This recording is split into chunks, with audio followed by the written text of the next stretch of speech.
Yes. Okay, so let's just get started.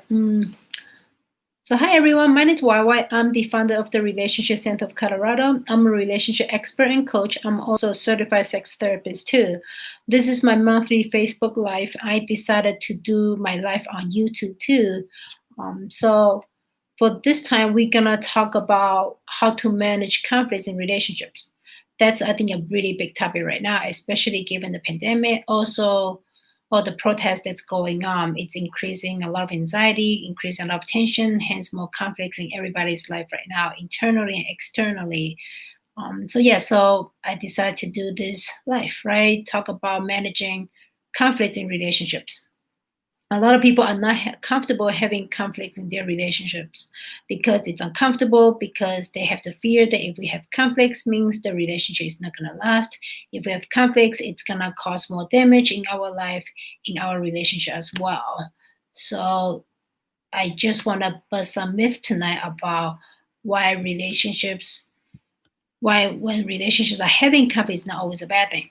So first thing first, having conflicts in a relationship, it's very common. Actually, you have to have conflicts in a relationship. It's a must. It's not even something that you want. I will say conflicts in a relationship, it's a must. Think about life, right? Life, it's not always easy. Life always has something good going on, something bad going on. It goes up and down. So having, why I say it's a must to have conflicts in a relationship means that without conflicts, a relationship doesn't get stronger. Without conflicts, the individuals in relationships don't get stronger. They don't, their conflict management skills won't get stronger. Their ability to tolerate discomfort won't get stronger, which means that the ability to deal with life stressors that could actually happen in their relationship won't get stronger too. Without conflicts, none of us will actually get better in how to better deal with situations, also how to see our own weaknesses. Right? We all have strengths, but we also have weaknesses too. Conflicts can help all of us see what we are good at, what we are not good at. And when I'm working with my clients, right, even the stories that I've heard, relationships that have last longer, that have more resiliency in them, are actually the relationships that have conflicts. But the difference is having a conflict, but it's the conflict that's managing better and the conflict that's managing horribly. It's not really the conflict that's really destroying a relationship. It's not really the conflict that's destroying the intimacy or the connection in a relationship. It's how you fight, how you have conflicts, and then more importantly, how do you repair your relationship? How do you repair after you guys have a conflict, have an argument, have bickering, whatever kind of situation you have going on? That's gonna determine it. So once again, it's not the conflict that's destroying your relationship. It's how you manage the conflict and how you repair the conflict. That's gonna determine if the conflict is gonna work to your relationship advantage or it's gonna cause more damage than good. So that's what I want people to keep in mind. Conflicts are not bad for the relationship. Conflicts are necessary. Also, it's something that's natural. It doesn't matter what we do, conflict's going to happen. You can't avoid it. You can't get rid of it. Mother Nature has designed the whole system really well for all of us that we have to have conflicts just because we're all different people. So don't be scared of conflicts. You can be uncomfortable. That's really natural. Even if you're scared too, that's natural too.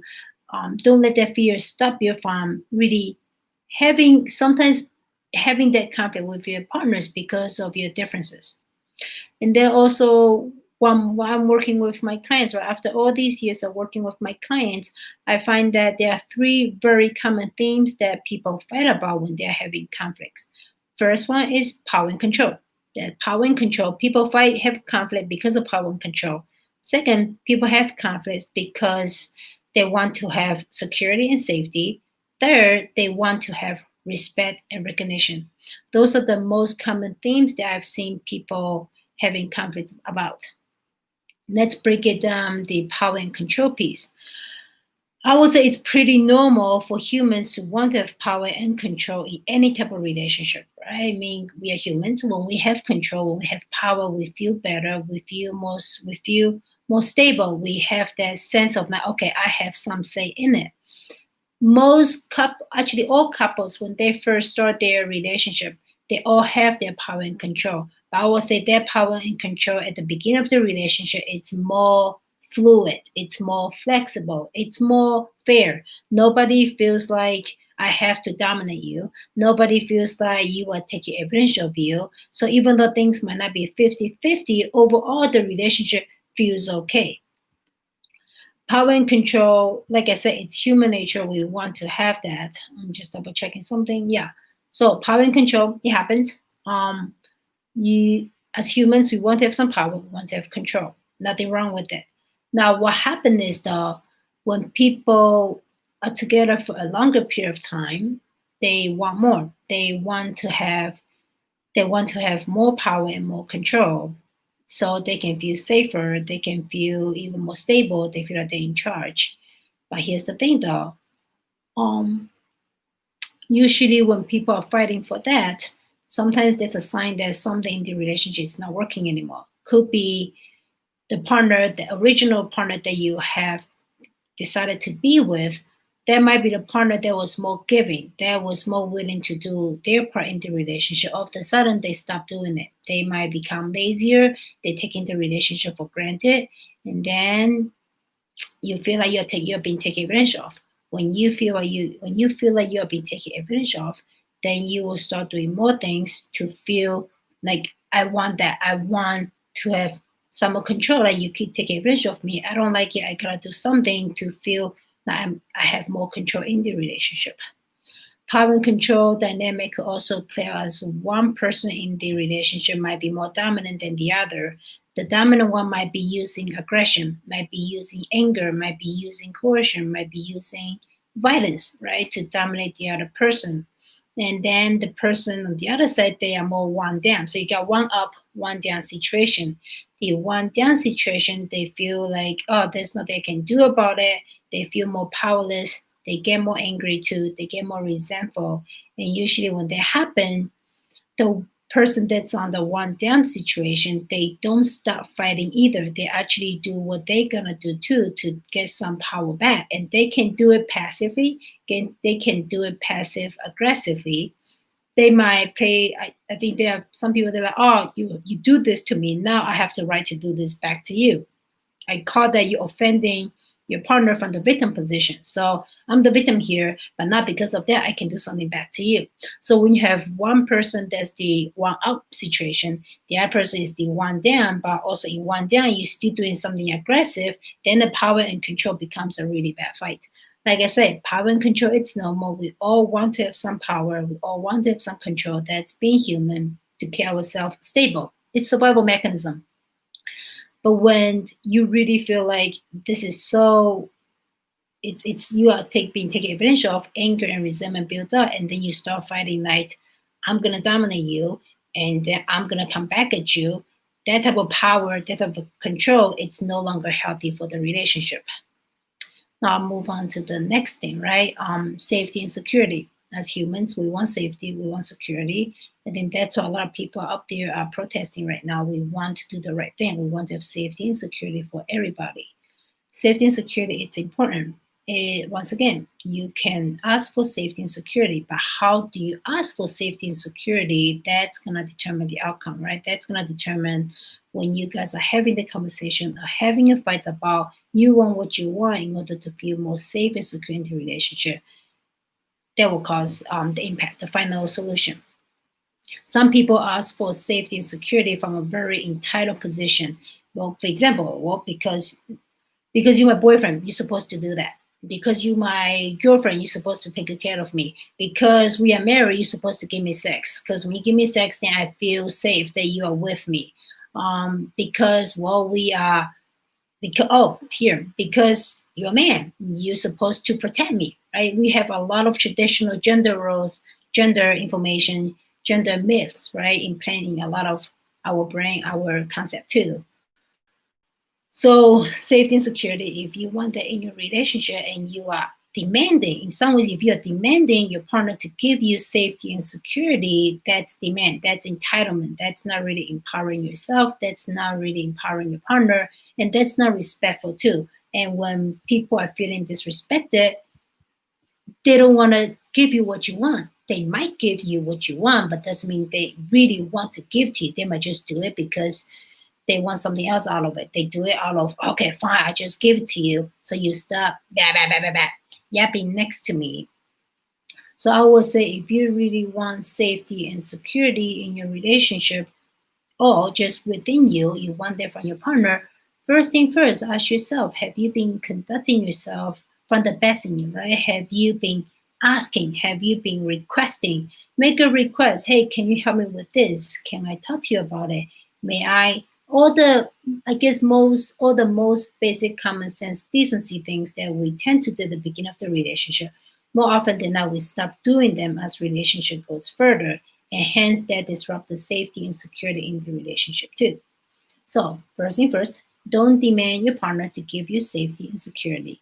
If you want that from your partner, you have to politely ask. Of course, I've heard clients saying that I've done that. I've done that many times. I've been very polite about it. She just doesn't want to give it to me, or he just doesn't want to give it to me. Then there's a different issue.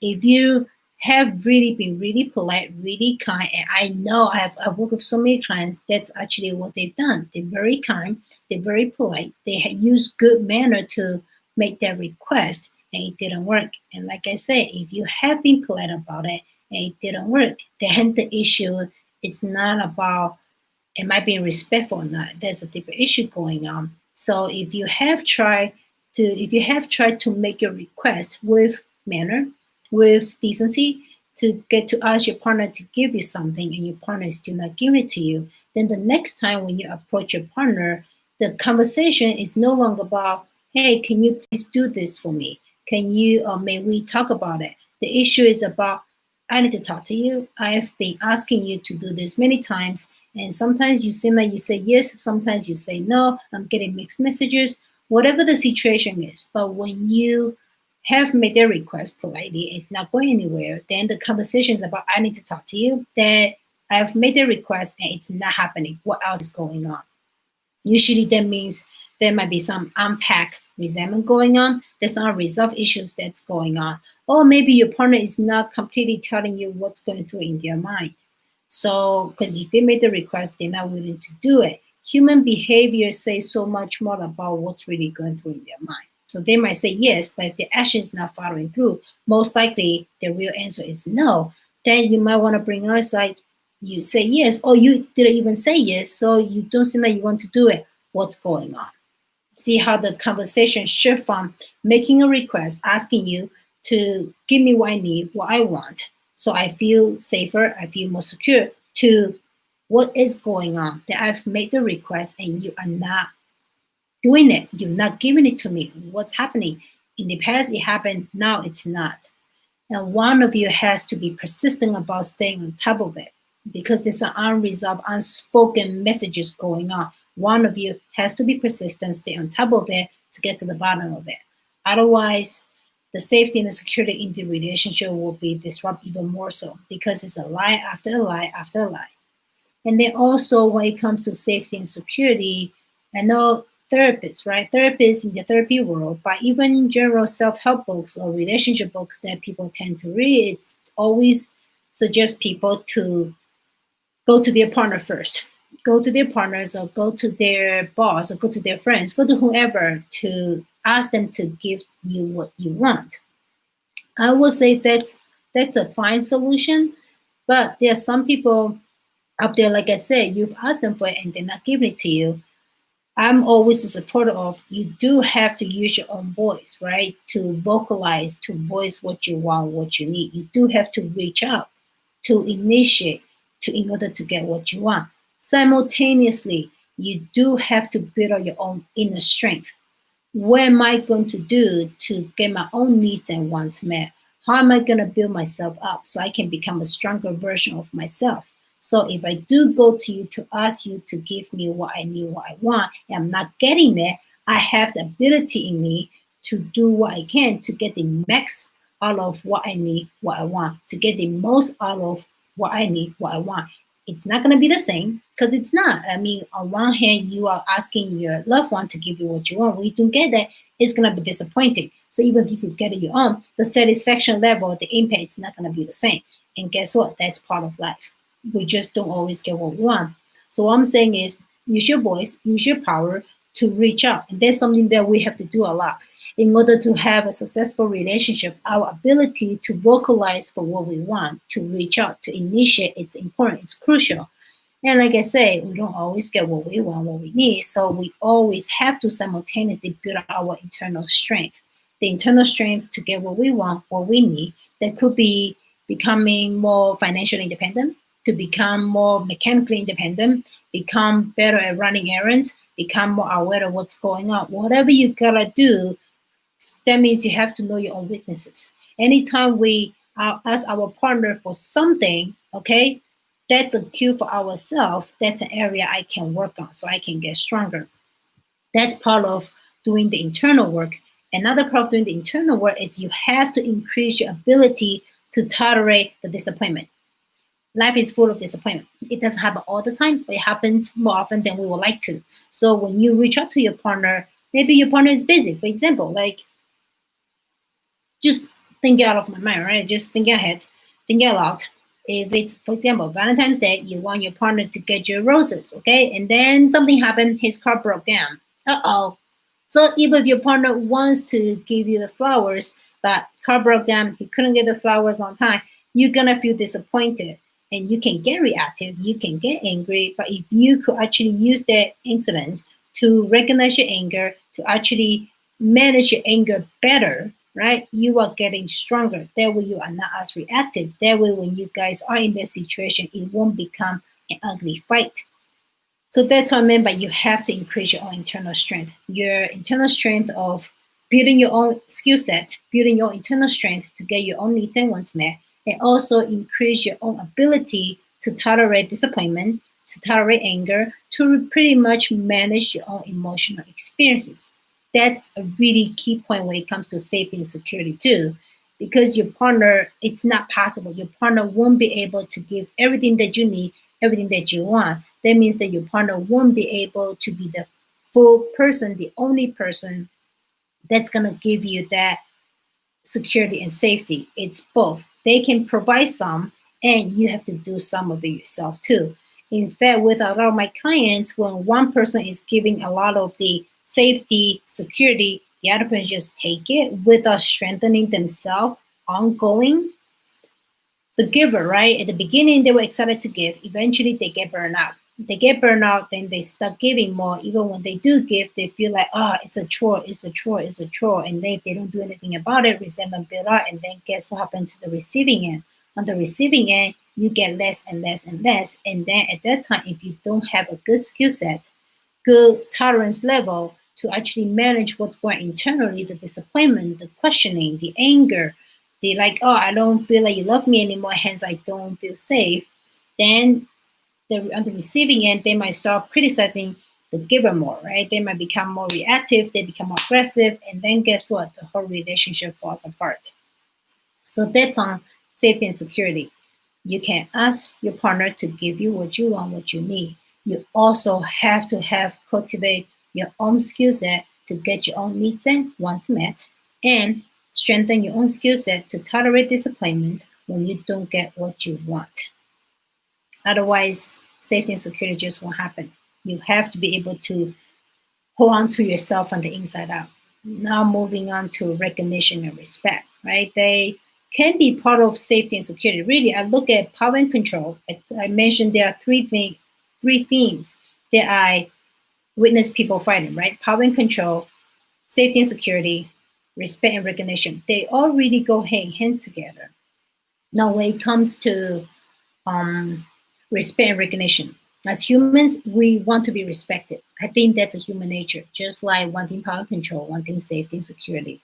So when it comes to respect and recognition, if you are fighting with your partner in your relationship about you want to feel more respected, you want to feel more recognized, right? The respect and recognition piece, you might want to start paying attention to what have you experienced with your partner. Have your partner humiliate you?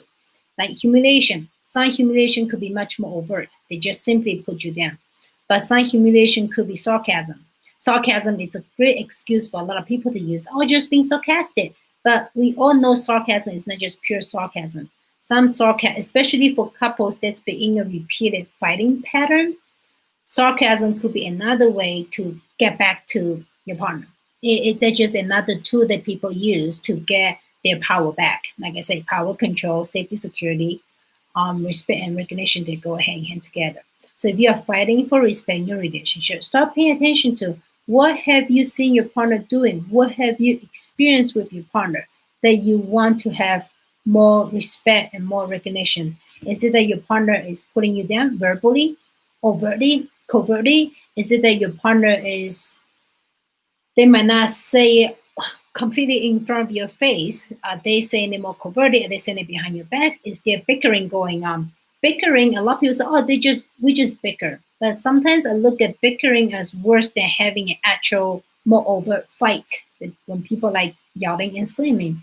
Bickering is really like low intensity warfare. It's a little bit here, a little bit there. It's much more chronic. When you have things that's more chronic, it actually builds up more tension in the long run. It's like you both are throwing knives at each other behind a mask, but you all know each other is doing it and nobody's talking about it. So if your partner is using sarcasm, if your partner is using overt language, that's easier for you to pick up. If your partner is using sarcasm, right? So I mentioned sarcasm. And if your partner is using more overt language, or if your partner just give you silent treatment, whatever it is, right? If anytime when you're interacting with your partner, you feel like something doesn't feel quite right to me. I feel like I'm violated. Don't let that go. Respect that. Hold on to that, and then really dive into it. What did I experience with my partner at that moment that didn't sit right with me? That's about the respect piece. You want to be respected, you have to respect your own experience first. A lot of people, when they are in situations like that, they either get quiet or they get really loud. They get quiet, it's like, okay, it's no big deal. But guess what? If it's no big deal once, second time it will be a big deal, third time will be a bigger deal, and fourth time, fifth time, sixth time, it will be a really big deal. So I highly suggest you that anytime you feel something doesn't sit right, respect yourself for that experience, hold on to that experience, and put it on the table. But put it on the table, that means that you're going to be quiet to more vocal. And that means that you're not going to the other extreme, right? Because I say some people get quiet, some people get loud.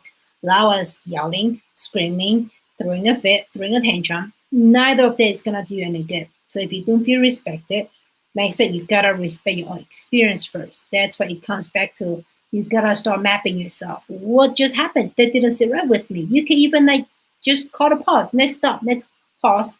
I want to think about what just happened, and then ask yourself, what happened that didn't sit right with me? And you have to be able to identify that, and then you have to be able to own that and put it on the table.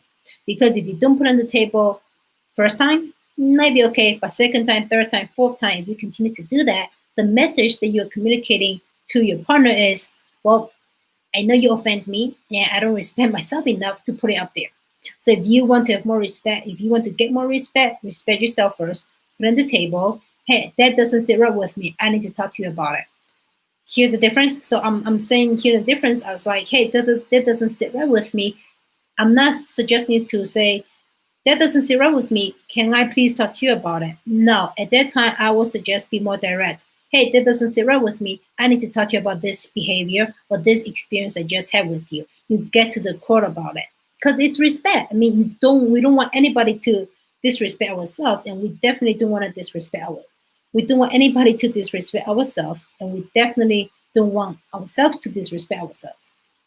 So you get to the point, and then see what you get from your partner. If you have a partner that really like, yeah, they really own it, but they're not just owning it, say, yeah, I did it, but we can pick up bullshit pretty well. When we have people that give us insincere apology, we pick it up. We're not stupid. So if you have a partner that's giving you sincere apology and a follow through actions, then you can wrap it up most likely.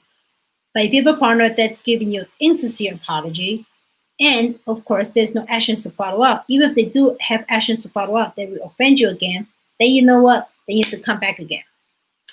This time the conversation will be, I talked to you about that experience that didn't work for me. You didn't give me a sincere apology. You just bullshitted me, and you still doing the same old shit. What the heck's going on?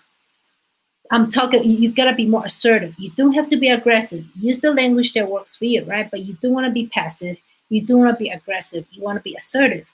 Assertive means that I've done a good enough job with myself to know that something doesn't sit right with me. I'm feeling upset about it. I'm feeling angry about it, but I'm not letting my emotions take over. I'm actually regulating myself enough, tolerating it, and then having a face-to-face talk with you. While I'm talking with you, I'm still maintaining that mutual respect, the integrity for the relationship. And then when you try to sidetrack me, because people find excuses. Oftentimes, when you bring up some issues with your loved one, or even with family members too, they might be like, no, that didn't happen. Or I don't know what you're talking about. They might to sidetrack you from what you actually had experienced yourself. If they try to sidetrack you, you have to stick to it. You can't let their strategy distract you from your own experience, from talking about what you need to talk about, from talking about what you want to talk about. So that's the first thing about respect. You want other people to respect you. You gotta do a really good job with yourself to stay on top of it. Now, recognition. We all want to be recognized for what we've done well. Great, right? That's part of self-respect too. I do well, I want to have the recognition too. Here's the thing though. I always ask people, if you know you've done well, why do you have to go after that person to give you the validation that you've done well? I'm not saying getting it, it's a bad thing. If you get it, great. If you don't get it, we don't know the reason why you don't get it. Could be your partner is having resentment towards you. Could be your partner is still upset about something. They're just not willing to do the right thing. Then keep going, keep repeating yourself, keep going after that person to give you the validation, to give you that recognition. It's not very self-respectful. So recognition comes from the other side, more than happy, they're willing to give to you. If they don't want to give to you, you have to be able to give yourself the recognition. When you can do that, it builds inner strength, it builds self-respect, it's more self-empowering, and you're not depending on another person to give you what you need, what you want. And yeah, so overall, doing that, right, will help to, just based on all the tips I just gave, will help to minimize some of the conflicts, some of the resentment, and some of the disempowering relationship dynamics. So just to recap, right? Conflicts are normal. You have to have conflict in order to grow, in order to get stronger in yourself, in order for the relationship to be stronger too. A relationship that hasn't gone through horrible times, a relationship that hasn't repaired after you guys have the conflict, that relationship is not going to last too long. I mean, conflict is part of life. So don't be afraid of conflicts. Use them as a growing opportunity to see what you're good at, what's your strength, what's not your strength, where you can grow, how you can manage yourself better. Are you being reactive? Are you being manipulative? Are you being attacking? Are you being defensive?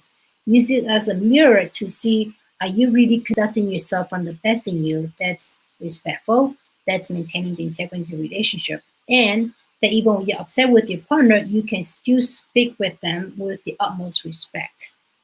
So that's about conflict. Most the three common themes in conflicts is that people have conflicts: power and control, safety and security, wanting respect and recognition. And in conclusion, if you want your conflicts to, if you want to use your conflict to your advantage to help your relationship be stronger, you have to be able to maintain your own respect, control your emotions, tolerate the discomfort, and be direct with your partner about what's going on, not depending on them to give you the okay, to give you the green light, to say what you want to hear, and then talk about it. You have to be, if something doesn't work for you, you have to be the one that's in charge, bring it up, and stick to it instead of letting sidetrack you from talking about what you have to talk about for your own safety, for your own security, for your own respect, and for your own recognition. And that's a way to have your own power and control in your relationship too. You don't have that much power and control over your partner because that's the other human being. But what can I do to use my own power to exercise what's right for the relationship? Which means that I'm not going to be attacking you. I'm not going to be defensive. I'm not going to be so loud. At the same time, I'm not going to be quiet. I think that's a healthy way of using your own power and control. It's using the power and control to push yourself to be a better version of yourself every single second, every single minute. To use your own power and control to control the volcano in you when you don't get what you want, what you need, when you don't feel safe, when you don't feel secure, when you don't feel respected, when you don't feel recognized. Use that power and control in yourself and have a heart-to-heart talk, but also really logical talk. A logical talk, I'm not about being a robot. Logical talk is like, this is what happened, I need to talk to you about it. And then another key thing about when you're having conflicts with your partner is don't have a conflict with the mindset that I'm right, you are wrong. Which means that if I'm right, I gotta win. You are wrong, you have to lose. Being right is the number one losing strategy in a relationship, especially when you guys are in a repeated fight. So don't have a conflict with the mentality that I'm right, you are wrong. Also, you don't have the conflict, and then when you guys try to repair it with the mindset that we have to come to agreement together. We have to have a resolution. A lot of the topics in a relationship requires long time talk. It's an ongoing process. Some situations may be easier. Where are we going for dinner tonight? You want Italian or you want Chinese? Those are easier. But if it comes to do you want to have a baby or not, they might require more than one time talk. They might require more than one time conflicts. But like I said before, conflicts are not bad. It's how you fight, how you have the conflict, and how you repair it that's gonna determine if the conflict is gonna be good for your relationship or not, right? So, what was that? So, having the conflicts, you don't have to have a resolution. You don't have to have agreement. That's okay.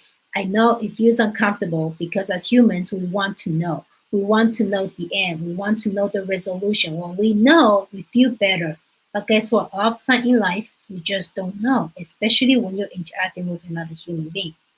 So you don't have to come to an agreement. You don't have to have a resolution every time you have a conflict, every time you have a disagreement. Now that leads me to want to talk about how do you repair. Oftentimes when people have a conflict, have a disagreement, here's the thing, when you have a conflict, take a break. It's helpful to take a break, right? Because when things are getting really heated, it's harder for us to think straight. It's harder for us to maintain the best in ourselves, the kind of version of ourselves. So it's okay for one of you to call, hey, I need a break. If your partner doesn't agree, that I need a break. I need a break so I don't continue to be ugly. That will do more damage to the relationship. I need a break. Take a break when you come back. And now here's the trick. Most people, after they take a break from their relationship, what they do is they will ask their partner, did you spend the last 10, 15, or 24 hours, however long it is, to think about how you've screwed up? Did you know you did A, B, C, D, E, F, G? Are you going to give me an apology, blah, blah, blah, blah, blah, blah? I think most people would say that didn't work. I would say the more effective way to repair a conflict, okay, to repair a relationship after a conflict is after you take your break, when you are ready to come back genuinely, you come back. Instead of trying to hold your partner accountable, good luck with that. Here's the thing, confronting your partner or confronting anyone for what they've done, it's not a bad strategy, but it's an ineffective strategy when you are confronting someone who hasn't held themselves accountable yet. So if you want to repair your relationship after an argument, the better way to do it is when you come back, instead of trying to hold your partner accountable, hold yourself accountable. Admit what you've done wrong. I need to offer a sincere apology. While I was talking to you before, I was doing A, B, C, D, E, F, G.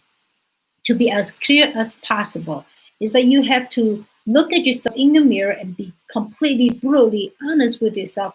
What have I done? How have I contributed to the dynamic that we were in? The reason I always encourage people to be as specific as possible with your behaviors, not with your feelings, because feelings are feelings. There's nothing your partner can do about it if they don't want to do anything about it. But it's more about behaviors, because behaviors are more concrete. Behaviors are things that's more actionable. So when you come back, it's like, hey, when we had that fight or when we had that interaction, I did this, this, this. The more specific you can identify what you've done, the more ways you are giving yourself. the more strategies, the more tips you're giving to yourself, what you can do differently next time. And believe it or not, whatever you could identify yourself have done wrong, most likely your partner has similar ideas in their mind too. So if you could hold yourself accountable in front of your partner, you are actually giving your partner the message that, okay, she does know what she's doing, and maybe I could trust her more.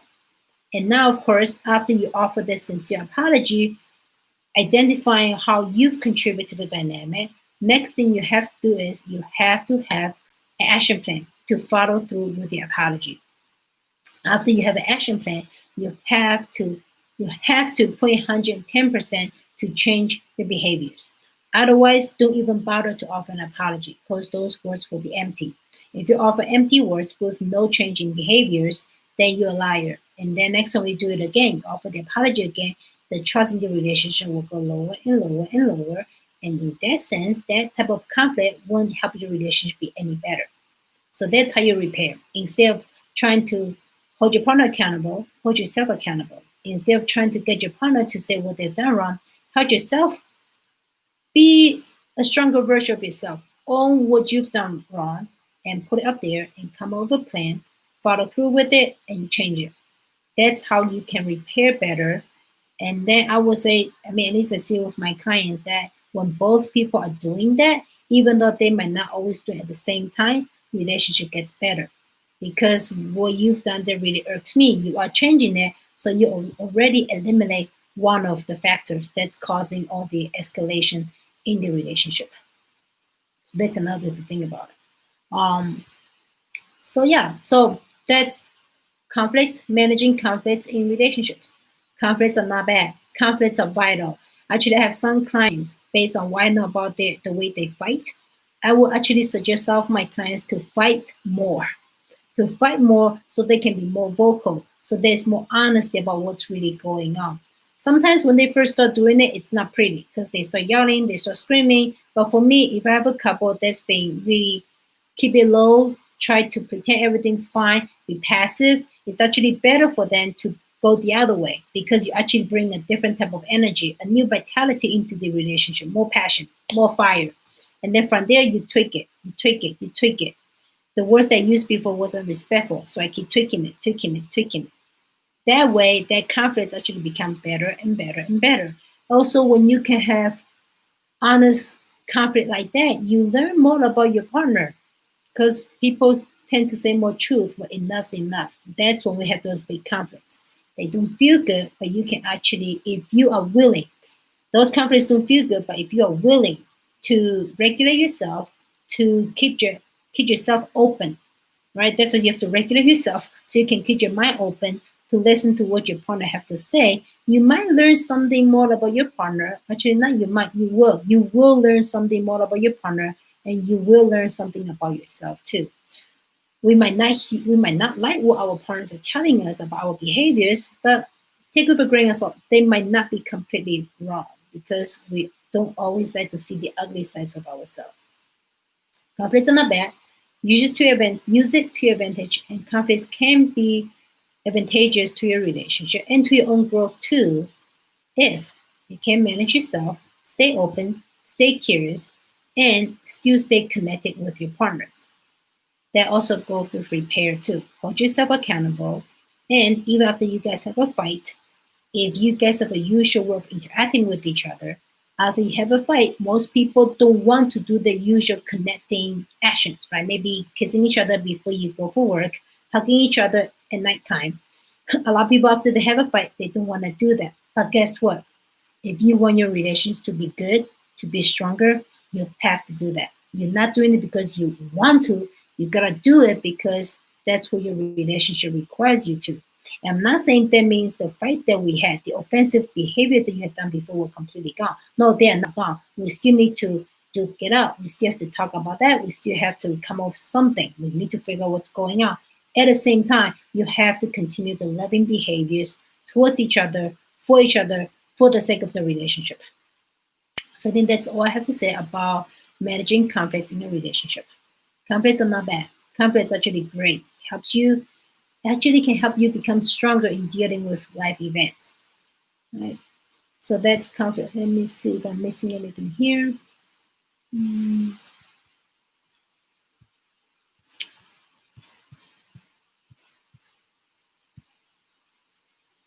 A lot of people are not comfortable with conflicts. I really want to just tell people that conflict is part of life. Relationship goes through stability, okay, stability, instability, and then repair, and then stability again. You can have a fight this time, get over it, get ready. You're gonna have another fight coming up. So you can try your best, right? Do what you gotta do if you want to try to avoid what naturally occurs in any human relationships, or deal with the reality. The more you deal with the reality, the stronger you get, the easier relationship become. Really, it's easier to manage, and then you learn more about your partners too. And that way, you guys can actually have more fun together. So yeah, enjoy the conflict. You don't have to love it. You just have to accept it. That's part of life. Tolerate it and use this opportunity to grow yourself, to strengthen yourself, and use this opportunity to get to know more about your partner. Listen to each other. A lot of the couples that I work with, then I am listening to them. I'm like, no, you're not. You, if you are really listening to each other, listening with open heart, I'm listening to you to hear yourself the story. I'm not listening to you and then use what you say to get back at you. Then you're not really listening. You can do that at work. You can do that if you're a lawyer, do that in courtroom. If you're a mediator, debater, whatever it is, do it outside of work. But in your own relationship, if you're gonna listen to your partner and use what they say to get back at them, that won't work. Do you want a marriage? Do you want a relationship? Or do you want to win? Or do you want to stay on the top? Pick one. You don't get both. If you want your relations to be good, then you have to listen with open heart. You don't have to agree with each other. You don't. A lot of the couple even say we can agree to disagree. I don't think you have to agree to disagree, because a lot of things in relationship you can't agree to disagree. Can we agree to disagree having a baby or not? No, either have it or you don't have it. There's no agree to disagree. So it's about I'm just gonna listen to you, to hear yourself your view, to hear yourself the story, to hear your position, and then see if I could use it as a learning opportunity for myself. As a way to know, oh, maybe I didn't think of it. It might hurt your ego a little bit, but hey, guess what? Sometimes, in order for the relationship to be better, you have to get your ego in check. It's not about feeling good about yourself. It's about doing what's right for the relationship. Um, yeah, so welcome conflict. You don't have to love conflict. You don't have to agree with each other when you're having conflict. All you gotta do is welcome them, because you can't avoid it. Just let it be, accept it, work with it, and listen to each other and use them as a way to learn more about yourself, learn more about the other person, and strengthen your own skill set. I think conflicts can really beneficial for our own individual growth and relationship growth too. Just most people don't do it. So if you use it to your advantage, if you use conflict to your advantage and repaired it based on the ways that I've suggested to you, you will see differences. Yeah, so I have a free private Facebook group, Mastering Personal Relationships. In that group, I give more tips and give more suggestions.